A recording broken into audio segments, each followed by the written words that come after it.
Sahabat sehati, ini yang lagi viral banget di Malang, salah satu dosen UIN yang terintimidasi oleh tetangganya karena kasus tanah. Awal-awal kemunculan di media sosial di TikTok, banyak yang menganggap si dosen itu agak-agak nyeleneh gitu ya dari tingkah lakunya ketika si tetangganya itu mendatangin rumahnya. Dia guling-guling, berakting punya penyakit stroke. Kalau saya sebagai pengamat nih ya, melihat dari tingkah laku karakternya si Yai Mim ini memang sangat diacungi jempol. Menghadapin orang-orang yang semua tetangganya emosinya berlebihan, bahkan hampir aju jotos, maka si Yai Mim ini dengan bereaksi guling-guling untuk meredam emosinya lawan. Akhirnya si lawan itu kan tidak beringas lagi, tidak melakukan kekerasan yang sangat fatal.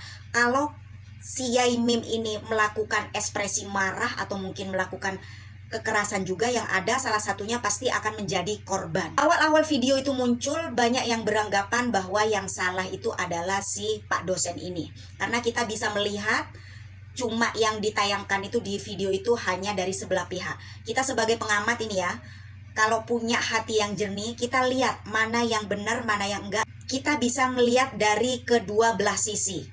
Kalau satunya mungkin memunculkan hal-hal yang kekerasan, yang satunya enggak, kita harus melihat dari kedua belah sisi. Makanya kita bisa menilai mana yang benar, mana yang enggak. Kebanyakan netizen Indonesia ini ngelihat hanya satu sisi saja. Kita nggak ngelihat di sisi lain. Akhirnya yang pertama kali video muncul itu banyak yang menyalahkan Pak dosen lah. Banyak yang menganggap si Pak dosen itu adalah satu sakit jiwa. Yang kedua katanya stres. Yang ketiga pernah melakukan pelecehan terhadap si tetangganya. Tapi setelah kita lihat semua videonya, maka kita bisa menyimpulkan bahwa ada dua sisi tersebut itu bisa kita nilai bahwa sisi mana yang terbaik, sisi mana yang benar. Jangan dulu menjudge seseorang tanpa kita tahu dari kedua belah pihak.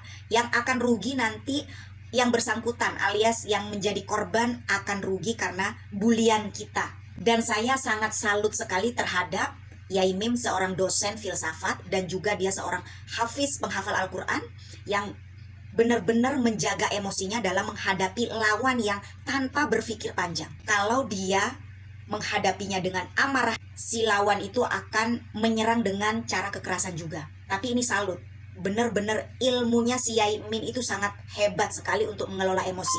Dia memberikan ceramah kepada orang lain, memberikan kuliah kepada mahasiswanya sesuai dengan karakter dia yang sabar dan bisa mengelola emosinya di saat seperti itu. Mungkin kita semua ini harus belajar dengan Yai Mim ini. Mungkin kita belum bisa mengelola emosi kita di saat yang terdesak seperti itu.